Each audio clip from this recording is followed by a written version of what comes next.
Halló, Ég heiti Elisa ég heiti Jónni. og við erum sögukastir. Þáttu 9. Oh my god. Við erum að fara þetta í 10 sko. Ég veit það. Það er bilað.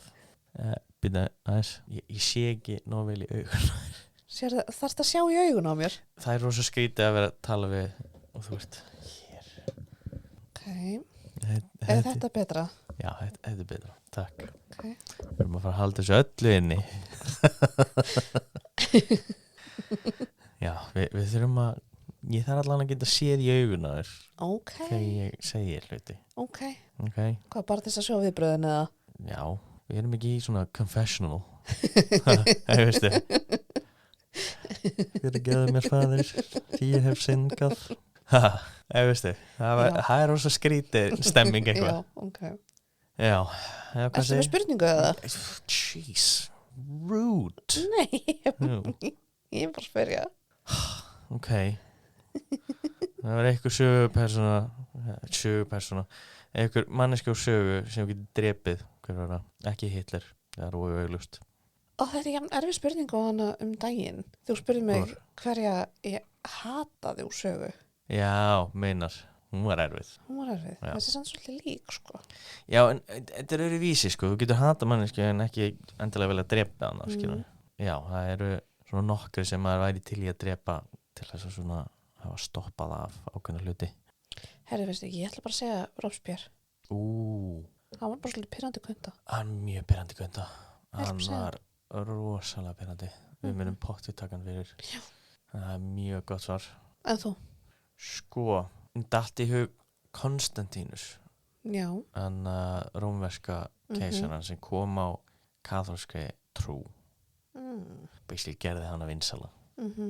En þú veist, aftur á móti þá erum við með rosalega mikið að fellum byggingum út á hann, skilur. Nefnilega. Þannig að, ég veit ekki, þetta er rosa erfitt, sko. Ég ger þetta aldrei auðvelt fyrir mig, sko.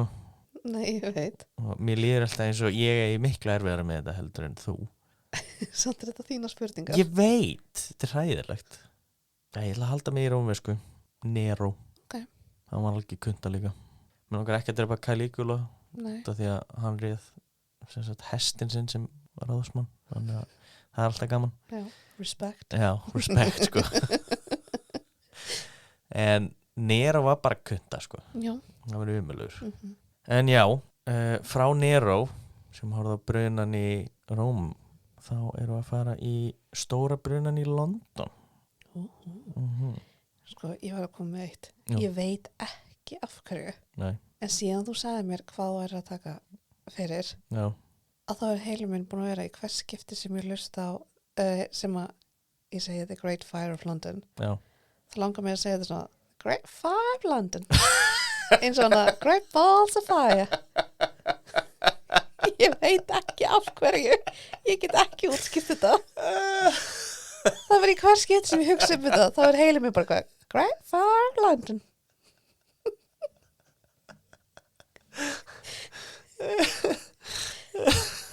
Það er ógeðslega fyndið. Er ég búin að skemma þáttinn fyrir Þú þér? er búin að lita þáttinn rosalega mikið fyrir mig. Það verður örugglega rosalega erfitt að fara í gegnum hann. Og því nú er þetta alltaf Great Fire of London.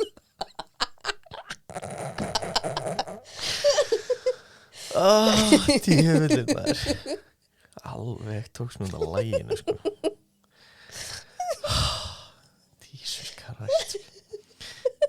Þetta er líka alveg langt mál, sko. Þetta er rosalega erfitt.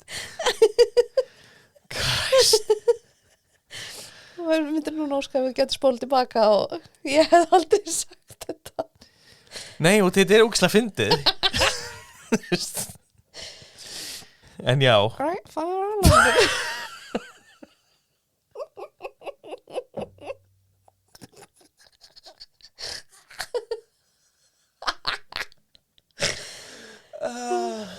Mér var illt í kinnunum. Já, vel líka. Óða. Guðum góður.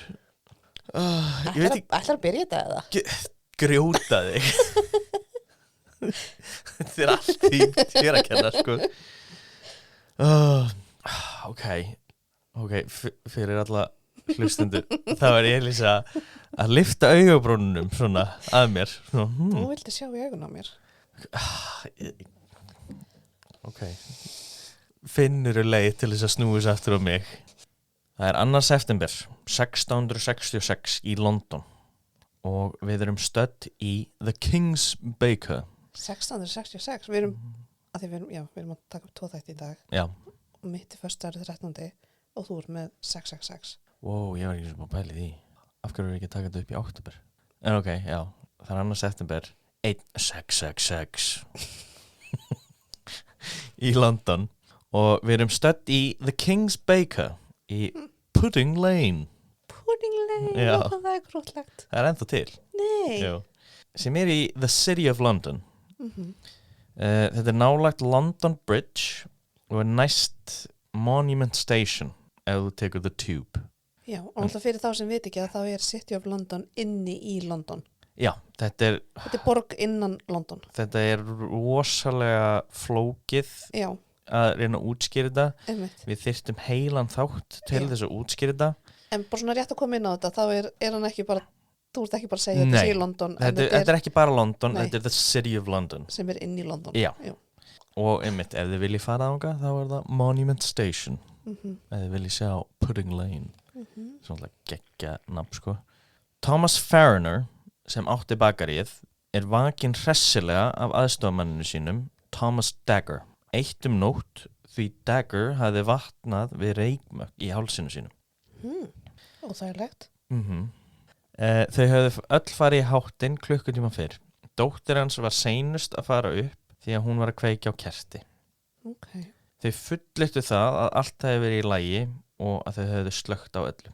Líklegasta útskýringin er að það hefði ekki verið slökkt nógu vel á ofninum á neðri hæðinni og að neisti hefði skotist úr honum og lent á eldsneyti sem láði hana nálagt. Eldsneyti, þetta getur verið spýtur, hei, taðjaböl, það er bara ótal hlutir sem komandi greinum. Okay. Líklegast voru þetta strá eða einhverja greinar. Dagger, Fariner og dóttir hans Hannah náðu að komast út með því að klifur út glugga á efri hæðinni og upp á þakið hjá nágrunnu þeirra. Já. Þaðan hrópuðu þau og kölluðu til að vara alla við. Allt Pudding Lane lifnaði og það fóru allir að reyna að kljást við eða að bjarga verðmætum frá eldinum. En eldurinn tók við sér svo fljótt að á fáeinu mínútum þá var eldurinn kominn úr bakaríinu og í restina af byggingunni. Og voru neistar að fljúa yfir í húsin við hliðina og á móti. En Jonni, þú spyrð, hvernig í ósköpunum fóru neistanir yfir í húsin á móti? Takk fyrir spurningunni, Elísa. Það er svo mikið lúði. En já, hvað þú svaraði þennan einn spurningu? Þú spurðir. Það var nú þannig að ákveðin byggingastill var mjög vinsæll á þessum tíma. Og húsin mjög þétt. Já. Mjög þétt. Kema því nefnilega. Okay. Þetta var mjög vinsæll á þessum tíma sem er kallaður jetting. Ég fann enga þýðingu á þessu en besta þýðingin sem ég fann kemur úr þýsku og er í rauninni hæðarbyggt. Það er svona besta orðið sem ég gat fundið. Þessi byggingastill var aldrei til á Íslandi og það var enginn í rauninni sem gerði þetta einhverju viti þannig ég gat þýtt þetta jafnvel og þjóðurinnar. Þetta er byggt þannig að neðri hæðin á húsinu er minni í flatamáli heldur en efri og var mjög vinsælt á miðöldum í Englandi.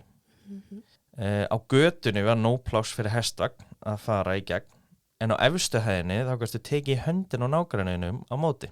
Það var það þétt byggt hana. Þannig að ég mynda það er bara fínt pláss á götunni en á næstu hæði fyrir ofan þá skýst byggingin aðeins út. Já, bara eins og þessi að halla. Já, í rauninni, sko. Og einmitt, og ef það voru 3 hæðir, þá varstu basically bara að, já, einmitt, þá bara heilsaður nágranninum á mótana, sko. Einmitt.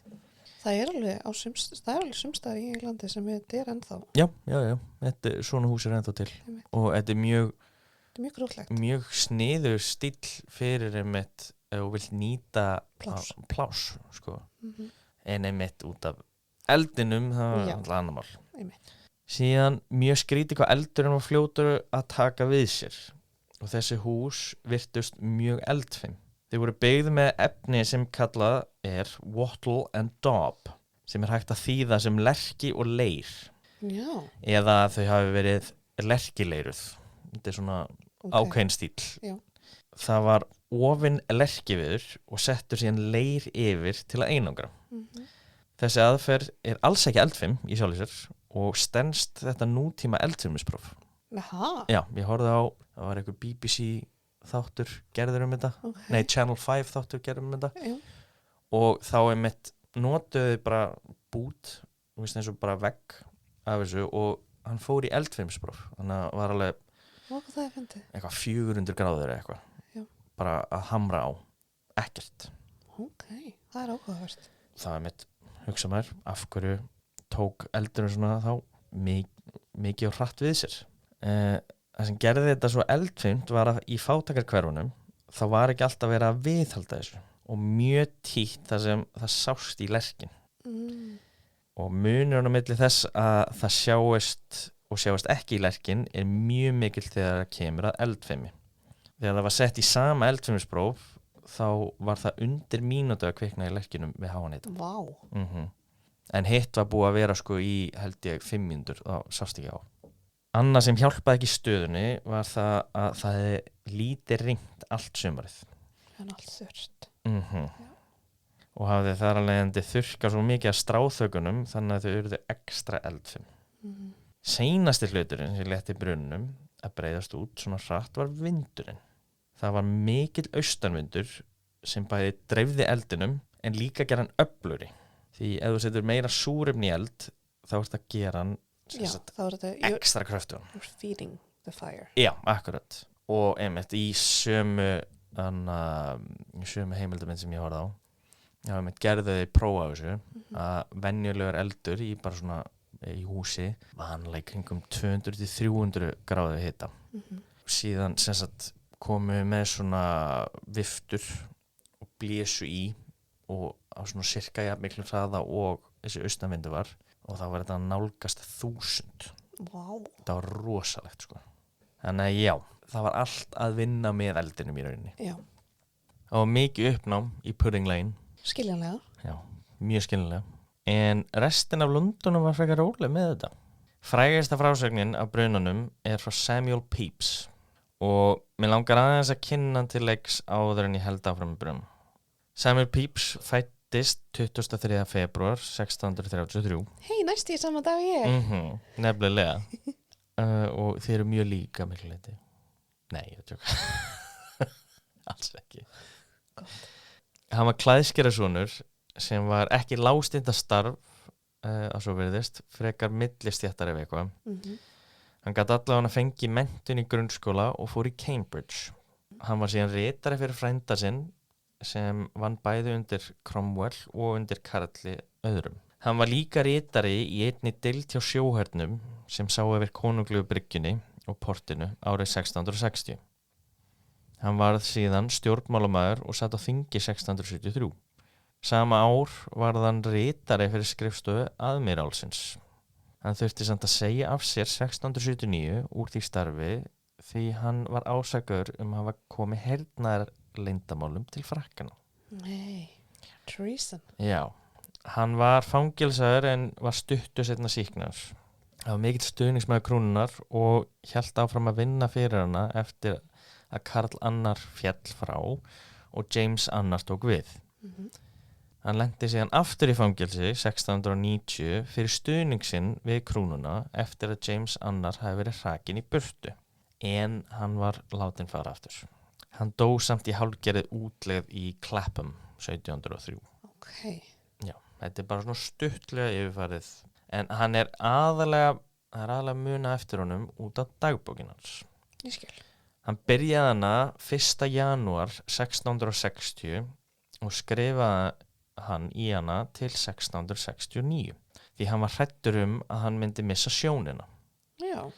Hann var jú með sjónvandamál en hann sá alla tíð þangað til hann dó en ógnin við sjónleysi var nóg til að láta hann hætta dagbókaskrifunum. Hæ? Já. Hann mjög sérstakur maður. Það meikar ekki sens. Nei. Hún frekar klúrin á köflum þar sem hann að lýsa framhjáhöldum og samböndum sem hann átti við fullt af konum. Þetta var ekkert alltaf á fallegan hátt heldur sem hann kom fram við þær og notfæri sér stöðuna sína sem yfirstéttarmaður. Og já, og einmitt þetta ekki eitthvað sem ég skrifaði en hann var í rauninni umdeildur meiri á þessum tíma þegar kynferðislega ofbeldi var öðruvísi. Já, það var mjög slagt. Hvað var þetta? Já, það eru alveg nokkur atriði í þessari bók þar sem hún með basically lýst sem a sex pest. Það hljómar ekki vel. Nei, og var einmitt að reyna við konur í messu og eitthvað, sko. Og það er einmitt algjör herramaður. Mjög flottur, sko. Hann var í kerru með konu sinni og öðrum hjónum og hann sat við hliðin á konunni hjá hinum og hann basically tók hendina og setti það já, með hin tvö í kerrunni. Yndislegt. Þannig já, hann var ekkert sérstaklega næs gæi. Nei.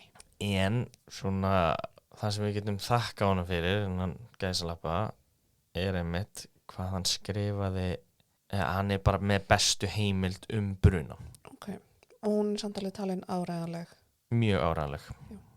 Og einmitt það önnur dagbók sem ég skrifaði á sama tíma og ég mun ekki nefna hann eitthvað sérstaklega en þetta John Evelyn heitir hann og hann staðfestir meira minn allt. Ég skil. Hann lýsir því í dagbókinni að það voru allir frekar slakir til að byrja með. Ok. Og hann lýsir þessu hérna. Sumar af þernunum vöktu fram eftir í gærnótt til að gera allt til fyrir hátíðina í dag. Jane vakti okkur 3:00 í morgun til að segja okkur frá miklum eldi sem þau sáu í borginni, the City of London. Svo ég reis úr ekkju og fór í náttsloppið minn og fór að glugganum hennar og fannst þetta vera á aftari part Mark Lane í það mesta, en verandi óvanur slíkum eldum sem fylgdi, ég hélt að nógu langt í burtu og þannig ég fór aftur upp í rúm og sofnaði. Ég bara rosa chillar. Mjög slagur. Borgarstjórinn, Sir Thomas Bloodworth, var vakinn af þjónunum sínum í húsinu sínu á Gracechurch Street, sem liggur næstu í beint að Pudding Lane. Já, okay. Og ég ekki djóka, það bara, ég held að svo 10 metrar á milli, sko. Það þurfti nefnilega að fá leyfi hans til að rífa niður þó nokkur hús til að reyna að halda eldinum í skefjum. Hann neitaði að leyfa neinum húsum að vera rifið niður og sagði að eldurinn væri ekki neitt. Hann á að hafa sagt, kona geti pissað þetta út. Yndislegt. Þetta í rauninni það sem hann þekktur fyrir í dag. Hann var ekki einn það. Aðrir bæjarfulltrúar voru gegn því líka. Það var nefnilega í lögum að það þyrfti að fá samþykki konungs til þess að rífa niður hús. Annars hefði Bloodworth þurft að borga fyrir endurbygginguna á því sjálfur. Þannig að hann var rauninni bara að reyna að hlífa sér. Í rauninni. Vandamáli var líka að engum að þeim fannst þetta vera nógu alvarlegt til þess að vekja kónginn. Og kóngurinn var nefnilega aðeins frá í Whitehall sem var á þeim tíma í rauninni konungshöllin. Já. Þannig að þeim fannst þetta bara ekkert nógu merkilegt í rauninni til þess að vekja kónginn. Hann Pepys vaknaði síðan 7:00 og þá áttaði hann sig á alvarleika málsins.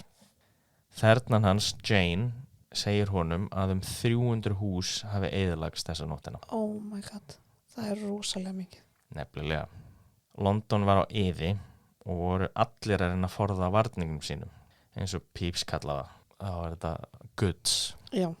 Fólk var að hlaða eins miklu á það gat í kerrur eða í báta sem voru að kalla lighters, sem eru svona flatbotna og maður sér ennþá á Thames í dag. Jafnvel hendi fólk því út í Thames til að koma því frá eldin. Já, ok. Hann greinir frá því að fólk var inn í húsinu sínum þanga til að eldurinn sjálfur snerti þau. Já. Athyglisvert. Fólk var að reyna að halda í húsin sinni í rauninni fram á seinustu stundu. Hann segir líka frá einum stærsta harmleiknum að elsku dúfunar vissi ekki hvað þær áttu að gera. Þær voru tregar að fara frá heimilinu sínu og flögruðu í kringum gluggana og svalirnar þangað til að sumar að þeim brunnu á vængjunum og duttu.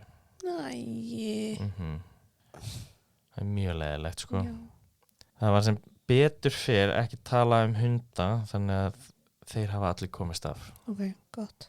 Ég allan að Já. það hlýtur að vera. Það hlýtur að vera.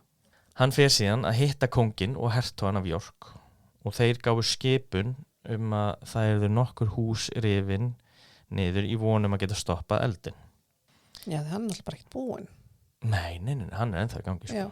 Hann er á fullu. Mhm. Hann fer síðan og finnur Bloodworth og segir honum frá skipuninni og hann skrifar hérna: Loksins hitti ég á borgarstjóran minn á Canning Street, skrifaði Pepys, eins og uppnýttur maður með klút hálsin. Thomas Bloodworth var nefnilega að fá taugafall. Pepys heldur áfram. Við skilabóðunum frá kónginum kallaði hann eins og kona í yfirleiði: Herra, hvað get ég gert? Ég er búinn. Fólk mun ekki hlýða mér. Ég er búinn að vera að rífa niður hús en eldurinn fer fram úr okkur fljótar en við getum gert það. Eins og ég hef búinn að nefna áður, þá var fólk að reyna að koma verðmætum sínum í öruggt skjól og þeir sem voru aðeins betur staddir efnahagslega og voru með ágætt tengsl gátu farið með sum af þeim með vagni til vina síns. Samuel Pepys gerði það. Hann fór í vagni í náttkjólum sínum frekar út fyrir The City of London til Bethnal Green. Okay. Þar sem Sir William Ryder átti heima. Pepys var ekki svo eini sem var að geyma verðmæti hjá honum og var hann þreyttur við að taka á móti vandamönnum. Þessi Ryder. Já, ég skil. En þetta var samt ekki nóg fyrir suma því þú getur ekki tekið alla búslóðina með þér til vinæs. Nei, svo sannarlega ekki. Þannig að þú þurftir að finna aðra leiðir til þess að bjarga verðmætum. 4. september skrifar Pepys Sir William Batten sem vissi ekki hvað hann átt að gera við víni sitt. Þannig að hann gróf hólu í garðinum og setti það þangað. Hann drakk það bara ekki? Nei, það hefði náttúrulega verið geggjuhugmynd líka sko. Pepys fannst þetta geggjuhugmynd þannig að hann og Sir William Penn grófu aðra hólu, settu vínið þeirra ofan í á samt parmesanostinum hans Pepys.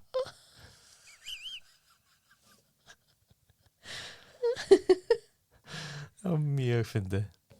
Á meðan allt var á hvolfi í borginni var James, hertoginn af York, búinn að vera í miðjun á öllu að veita liðveislu fyrir fólk og að gera það sem þurfti að gera til að koma í veg fyrir að eldurinn myndi dreifast lengra. Það var mikil aðdáun gagnvart krúnunni eftir þetta því hvorki Karl annar né James höfðu flúið borgina. Þeir höfðu báðir verið að gera það sem þeir gátu til að bjarga málunum. Og Karl á að hafa unnið linnulegst í 30 tíma. Já. Ok. Þeir voru að veita fólki skjól, mat og drykk og geymdu varning hjá fólki í Whitehall höllinni. Og já, eins og ég nefndi á hann sem var konungshöllin á þeim tíma. Já. Og á einum tímapunkti áttu þeir að hafa verið í línunni að handlanga vassfötur til að kasta á eldin. Þar sem plönin þeirra að taka eitt og eitt hús virkaði ekki, þá skipuðu þeir að taka niður heilar húsaraðir. Og talið að þetta hafi bjargað ótal húsum frá eldsvoðanum og aðal ástæðan fyrir því að þetta náði ekki lengra en það gerði. Já, það er samt ótrúlega svekkjandi. Bara heyrðu, við þurfum að eyðileggja húsið. Já, þetta er rosalegt sko. Og það mitt, ég skrifaði ekki henni niður en það var einmitt hann John Evelyn, hann skrifaði það að það voru sumir sem neituðu að láta rífa húsið sitt. Já. Og voru bara nei, þú rífur ekki húsið mitt. Já. Sem fáralegt sko með að þú ert að horfa á risabruna nálgast þér sko á næstu mínútum sko. Já, en alltaf ef það er svona mikið stress og kvíði og þótt rökhugsunin sem að kikka inn. Reyndar. Ef þetta er kannski allt sem þú átt. Já, þetta voru oft aðalsmenn frekar sko. Já, miklu frekar sko. Okay. Þú veist, landeigundur og svona. En hvernig var fólki á meðan það ringdi eldi ofan á því? Þeir voru náttúrulega að reyna að bjarga varningum sínu með þetta en þess á milli voru þau blekuð. Pepys skrifar sérstaklega konunar sem hörðum höndum við að vinna á bryggjunni að hjálpa við að fylla fötur og að hlaða í bátana. En síðan myndu þær skammast í einhverjum drykk, skrifa Pepys. Og vera drukknar eins og djöflar. Ég sá góðar tunnur af sykri opnaðar út á götu og fólk koma og taka handfylli úr og setja þau í bjór og drekka það. Þetta er bara minnið mig pínu á þegar ég var í Nice og ég fekk lítra af Stellu. Lítur? Já, og það var Hann er bara flatur, þá er hún að klára hann. Hann var svo kaldur og góður, sko. Já, Það er ekki aðalmálu út þess að þetta er ferskjusírup onni. Já, sem er líka bara mjög vinsælt í Fraklandi. Já, og fyrir fólk sem Þetta er panache, minnum mig. Já, ég minni að þetta heiti það. Ég mæli með fyrir fólk ef það er mjög heitt vera með bara einhvern góðan bjór og setja ferskjusírup onni. Djöfull var þetta gott. Herra já, burt frá því. Það var líka verið að bjarga dýrum sem betur fyrr. Pepys segir frá því að hann hafi sér kött vera dregin út úr hólu jarni með öll hárin brunnin. En enn á lífi. Ok, gott. En fólk var ekki bara að hjálpa til. Sumir voru að stela af hefðafólki á meðan það fór með varningin sinn í vagnunum til vina. Þannig að þetta er svona, já, bæði og Já, þú sér allar hliðar mannkins. Nefnilega. Og það er einmitt, ég var að horfa á QI bara daginn og þá var einmitt verið að tala um að í The Blitz, í London, að það var rosalega mikið af glæpum sem voru framdir á meðan og maður alltaf heldur, þú veist, já, í heimstyrjalda voru allir saman Nei. Það var, að með minni sko, glæpur reis 67% á þessum tíma.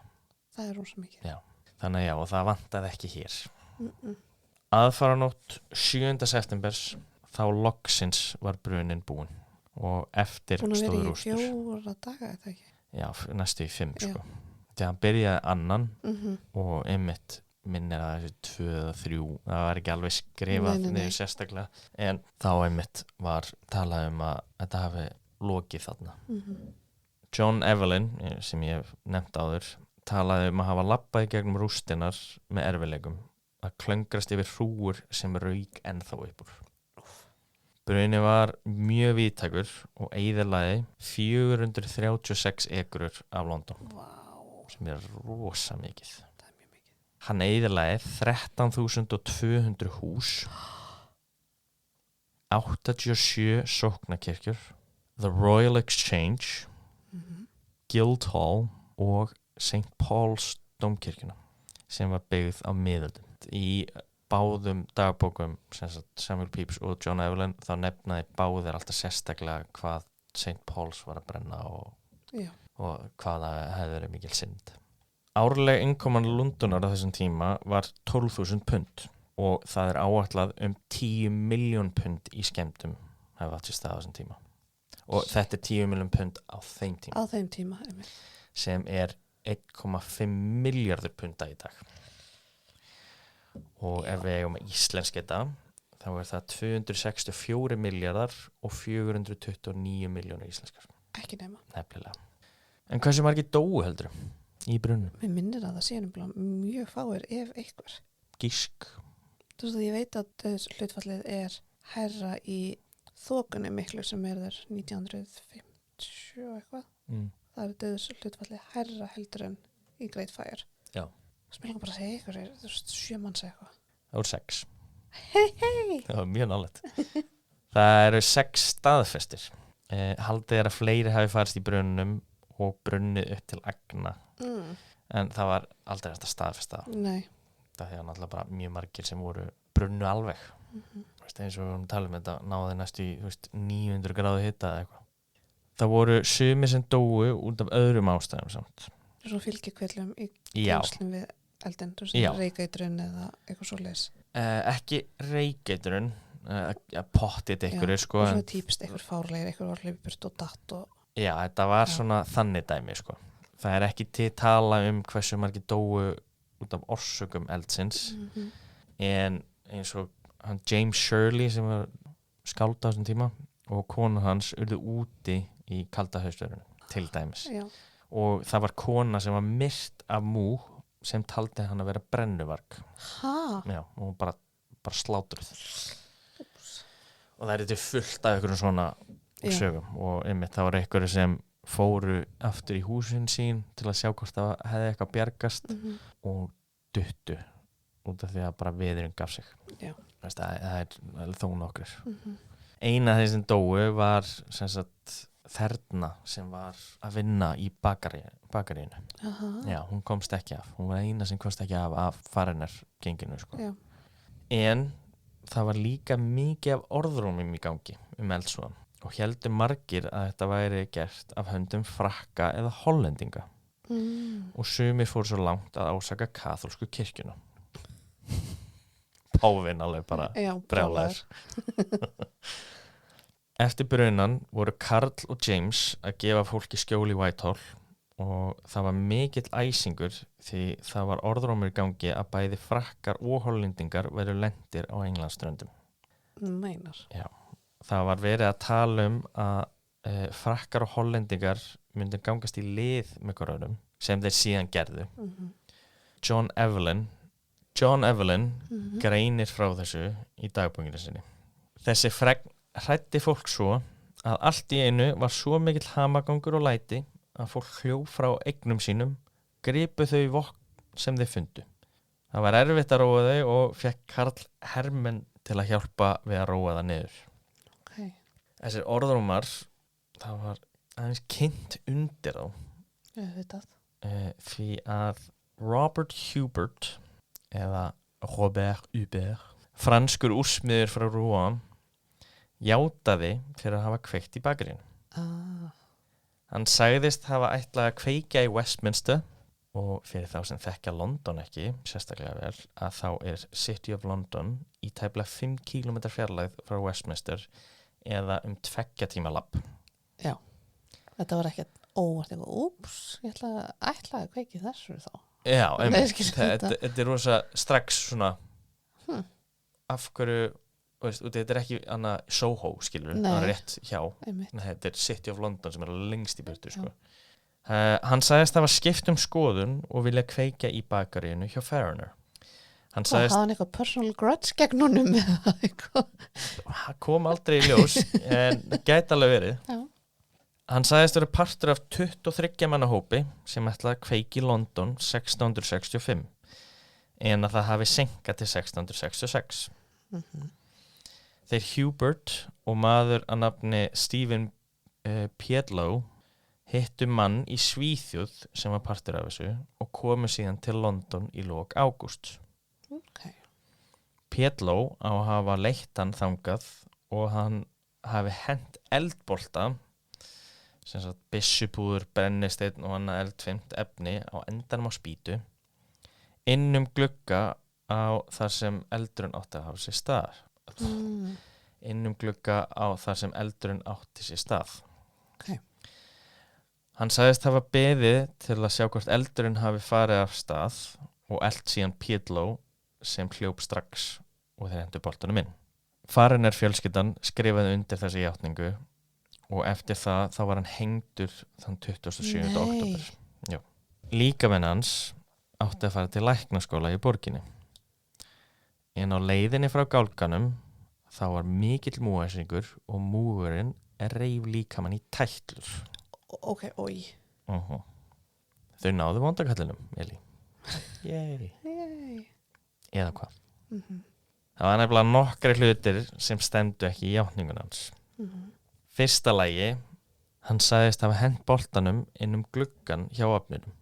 Þó þau skrifa undir játninguna, þá staðfesti Foreigner fjölskyldan að það hafi ekki verið neitt gluggi á því herbyggi. Síðan var það Stephen Piedlow. Það fannst hvorki tangur né titur á honum og engar heimildir sem staðfesta hvort hann hafi verið til eða ekki. Já. Okay.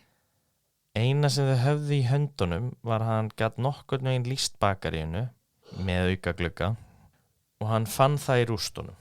Sérst gat bent á það hana í rústunum. Já, síðan eftir að hann hafi verið hengdur þá spurðu þau kapteininn sem sigldi með hann frá Svíþjóð og hann staðfesti það að þeir höfðu ekki lent í höfn fyrir 2 dögum eftir að brunin byrjaði.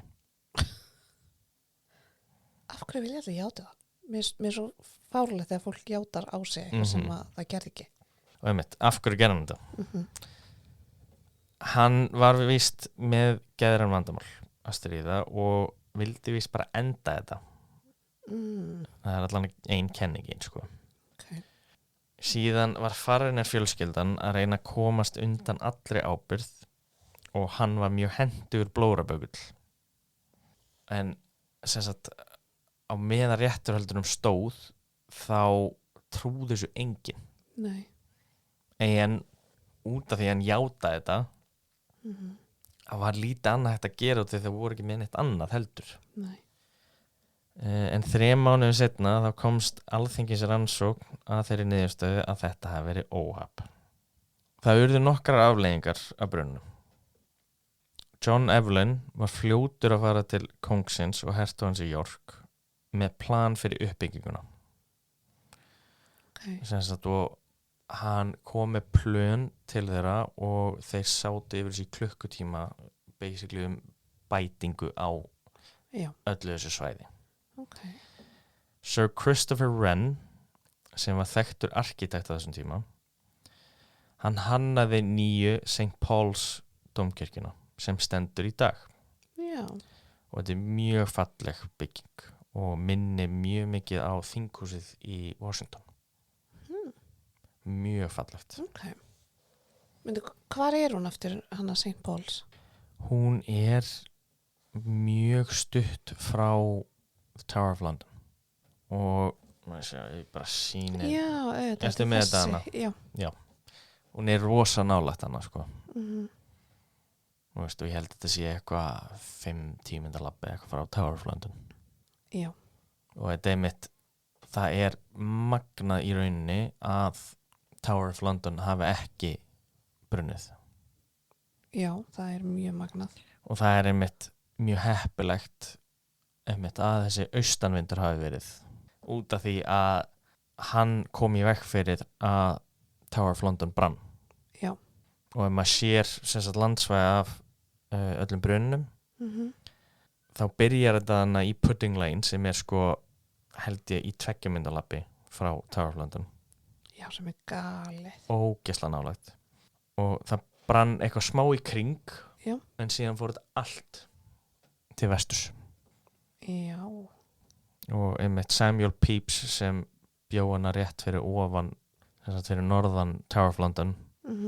Hans hús var ósnert en hann bjó í the City of London. Ok. Þannig að veist, magnað ekkert af þessu landsvæði var snert. Það er bara smá galið. Nefnilega. Hann líka, sem sagt hann Christopher Wren, hann hafði líka 51 kirkju á svæðinu. Er það ekki svolítið mikið? Sko, það eins og ég sagði áðan, það voru 87 sem brunnu, sko. Ég veit það. Það er bara svona. Já. Og þú veist, hann hafði 51 sóknarkirkju. Þannig. Eins og segi, mjög mikið. Karl Annar setti sér mikið af reglum hvernig mátti byggja. Það var víka vegi, hæðarbyggð hús, eins og hérna þýtti á hann, þau voru bönnuð. Það mátti ekki byggja með við sem aðal byggingarefni og það mátti ekki byggja alveg upp í ána. Okay. Það var ekki allt byggt upp eins og það var. Nei. En það ekki hægt með víkkun vega og gamlir vegir voru náttúrulega svo mjóir á þessum tíma og svona. En það var endurbyggt allt sem það var talið nauðsyn að gera í rauninni. Eins og það var reynt að endurbyggja Guildhall og The Royal Exchange á sama stað og eitthvað svona. Okay. Og það er náttúrulega eitthvað svona structural dæmi en þeir ákveða að halda í það að allir vegir eru víkkaðir og að flest allt eru svona nútímavætt fyrir þennan tíma náttúrulega. Það er mega sens. Mega mjög mikið sens. Og síðan var komið á fyrstu tryggingarslökkuliðsþjónustunni í London það sem fólk gætt borga fyrir það að láta slökkva eldin hjá sér. Þannig að þú tryggðir húsitt og slökkuleið myndi koma og slökkva eldin hjá þér.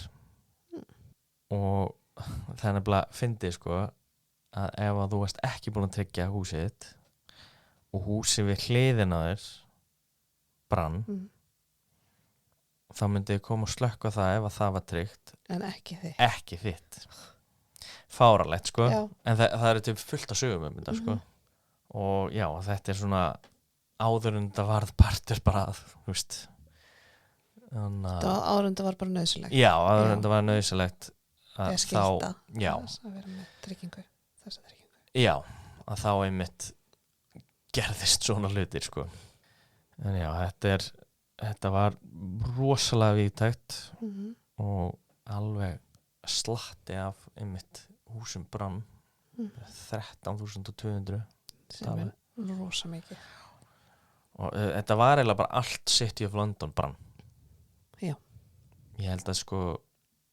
80-85% af City of London hefur bara farið sem er rosalegt og já þetta er í rauninni allt og sumt hjá mér í dag með þetta allt og sumt, þetta var alveg dágóð þáttur einmitt en já, þetta en mjög áhugavert já og það er einmitt í London er safn sem að heitir Museum of London og þar er líka svo farið vel í brunnan ekki mæli með já, kíkja á það algjörlega en já, það er eitt mjög leiðilegt að það hafi ekki haldist neinar af þessum byggingum sem voru byggðar á þessum tíma það því að ef þið farið í Tower of London basically þar sem eldurinn átti sér stað þá er eitthvað risastór glerbygging já það sem við fórum að Wagamama já það brann sko já, ok bara beint á móti já og þú veist, það var í rauninni bara eldurinn stoppaði í rauninni bara við það sem landið hjá Tower of London var já og í rauninni hjálpaði því hvað það var einangrað þú veist, með þetta síki og allt þetta sko einmitt en já, þetta var alveg rosalegt en ég segi magna hvað fáir dó í rauninni já það er það svo sannarlega en já, þetta er allavega allt og sumt frá mér í dag já það segir bara takk fyrir að hlusta já, takk fyrir að hlusta og já, við nefndum ekki seinast þetta en ef þið eru með eitthvað ábendingar bara endilega koma á okkur eða einhver mál sem þið vilja að við tökum fyrir já, getið þið senda á okkur á Spotify nei, ekki á Spotify nei, ekki á Spotify Instagram ætla ég að sögukastið og eða getið líka senda okkur post já. á sögukastið@gmail algjörlega svo mögulega verðum við komið með Facebook síður líka þegar þessi þáttu kemur út þetta er allt í vinslu þetta er allt að gerast annars þá bara, já, takk fyrir í dag takk fyrir bye